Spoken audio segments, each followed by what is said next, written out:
Okay, so today we are going to be talking about what I like to call magic photography. Now, obviously, it's not magic, but it's experimental photography using slow shutter speeds. So that includes sort of like movement in images, like the ones that I'm showing on the screen right now. But how do you do it?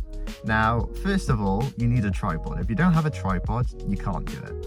That's it. There's no reasonable way to get around it. You physically can't do it unless your hands are like as strong and as stable like Superman or whatever.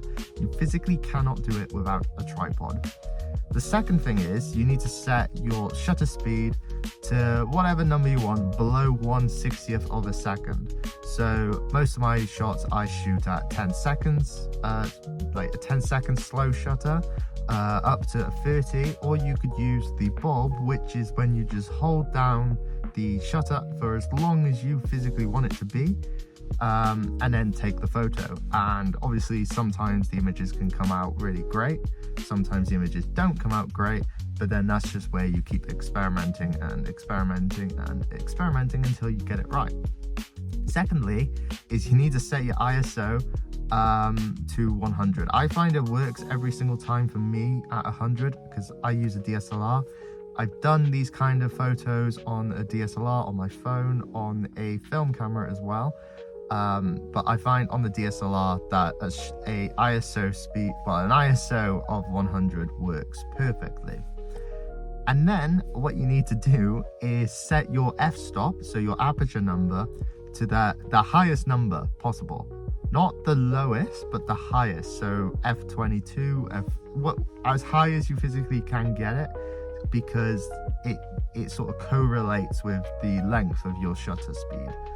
And you'll get images with moving cars, moving trains like I've done. Stupidly, I haven't brought my tripod back with me from my apartment, so I can't really demonstrate what it looks like and how to do it like visually. But when I get back to Cardiff, I will definitely show you exactly how to do it. But I can show you images and just talk about them pretty much. That's all I can really do right now. But with slow shutter speeds, you can use it in any situation.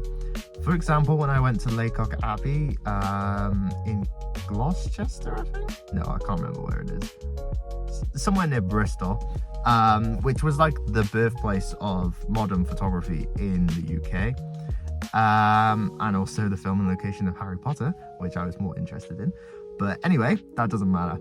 When I went to Laycock, when you go inside the actual estate, you find it's actually very dark. So trying to take nice photos at like a shutter speed of 1.125 or 160, well, 160 does work. That's what I used basically.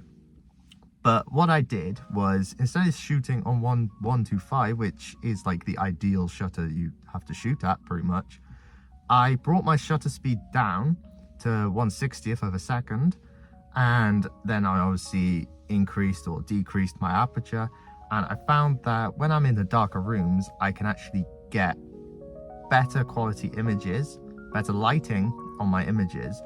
However, they were a bit blurrier, purely because obviously my hands, I can't keep them still like a tripod. My hands you can't keep still. That is the main problem you need when it comes to working with slow shutter. It is purely, and I will keep saying this, you need a tripod. Obviously working with 1/60th of a second, 1/80th, 1/30th even, you don't really need a tripod. You can get away with it, but below 1/60th most of the time, below 1/30th, even below like 1/10th, you need a tripod. Otherwise it just will not work at all. Your images will turn out like this did, and you just won't be able to use them anywhere because your image will be absolutely awful. And I will say that as brutally as I can, do not use anything, do not use your hands if you're going to do slow shutter images, because it won't work and you'll just keep failing and keep failing and keep failing. So just like pretty much all of photography, long exposure photography was actually invented. So it's actually called long exposure, not slow shutter, but I just call it slow shutter because it just makes it so much more just makes it sound more interesting in a way rather than long exposure photography. But long exposure photography was actually invented in the 1800s, just like most of photography was, by a man called Joseph. I'm not gonna attempt to even say the rest of his name because I can't. I've never been able to. But what he did was basically he created a room in a way. They called it heliography.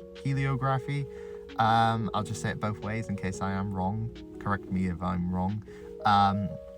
Like a camera obscura in a way, which is like a room with a tiny little dot in that room, and they create a lens. Basically, it creates a lens, and what they do is what they want to take a photo of, it comes through that lens as like a live photo onto the wall, and it exposes onto a specially made paper. And that is sort of what the long exposure began as. And then as time developed and better cameras started getting invented, long exposure became an actual setting and an actual way of creating these moving images.